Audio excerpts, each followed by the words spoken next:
যুক্তিতর্কের বাইরে গিয়ে দেশে যে মপতন্ত্রের সূচনা হয়েছে, গণতান্ত্রিক নির্বাচনের মধ্য দিয়ে তার সমাধান দেখছেন সিনিয়র সাংবাদিকরা।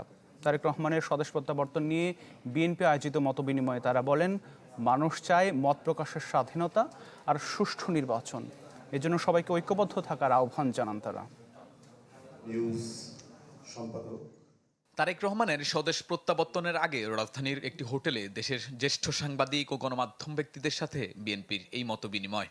যারা বেশি উচ্চারণে বা বেশি জোরালো ভাষায় কথা বলেছে, প্রত্যেকেই কম বেশি আক্রান্ত হয়েছে। যেখানে মূল আলোচনায় উঠে আসে গণমাধ্যমের স্বাধীনতা, দেশের বর্তমান রাজনৈতিক পরিস্থিতি ও গণতন্ত্রের উত্তরণের পথ নিয়ে। দেশ কঠিন সময় অতিক্রম করছে মন্তব্য করে বক্তারা বলেন, যুক্তিতর্কের বাইরে গিয়ে যে মপতন্ত্রের সূচনা হয়েছে তার সমাধানের একমাত্র পথ একটি গণতান্ত্রিক নির্বাচন। যেভাবে সারা দেশে একটা মপতন্ত্র তৈরি হয়েছে, যুক্তি তর্কের বাইরে গিয়ে এবং কোনো রকম চিন্তা চেতনার বাইরে গিয়ে, এবং বাংলাদেশের যে ভিত্তিমূল ৭১-এর মুক্তিযুদ্ধ এবং স্বাধীনতা এবং গণতন্ত্র এবং নির্বাচনের মধ্য দিয়ে ক্ষমতার পরিবর্তন। সানশাইন আটা ময়দা সুজি, ভালোবাসায় তৈরি, এটাই একমাত্র সমাধান সকল অনৈক্য, বিভেদ সম্মুখ থেকে বের হয়ে আসা। বাংলাদেশের ৫৩ বছর বয়সে কোনো মিডিয়ার অফিস আগুন জ্বালানো হয়নি। সর্বপ্রথমবারের মতন প্রথম আলো ডেইলি স্টার অফিসে আগুন জ্বালানো কেন? আমাদের রাজনৈতিক নেতৃবৃন্দের কাছ থেকে আগামী দিনের ভবিষ্যতের জন্য তারা যে পথ নির্দেশ আমাদেরকে করছেন, আমরা সেটা শুধু প্রমিসের মধ্যেই সীমাবদ্ধ থাকুক সেটা চাই না। আমরা কনসিস্টেন্সি চাই, আমরা অ্যাকশন চাই, আমরা ইমপ্লিমেন্টেশন চাই। গণমাধ্যম প্রতিনিধিরা বলেন, দেশের মানুষ চায় সুষ্ঠু নির্বাচন আর মত প্রকাশের স্বাধীনতা। এ সময় সবাই ঐক্যবদ্ধ না হলে দেশে মহাবিপদ আসন্ন বলেও মন্তব্য করেন তারা। আমরা একটা সকলে মিলে একত্রিত হতে চাই যে আমরা একটা সুষ্ঠু নির্বাচন এবং গ্রহণযোগ্য নির্বাচন, আর যাতে আমরা মত প্রকাশের স্বাধীনতাটা পাই।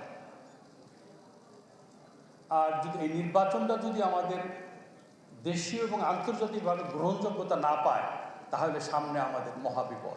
রাষ্ট্রের অস্তিত্ব কিন্তু বিপন্ন হতে যাবে আমরা যদি সবাই ঐক্যবদ্ধ না হই। রাষ্ট্র বিপন্ন হয়ে যাবে।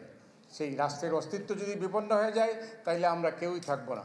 দৈনিক দিনকালের সম্পাদনার দায়িত্ব ছিলেন এবং তিনি অত্যন্ত কঠিন অবস্থা অতিক্রম করে গিয়েছেন। আমি চাই না ভবিষ্যতে ডক্টর রেজাউল সিদ্দিকীর মতন এরকম একটা অনিশ্চিত জীবনযাপন করতে হয় কোনো সাংবাদিককে এখানে।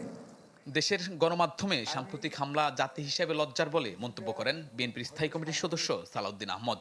তিনি আসবেন, সারা জাতি অপেক্ষমান।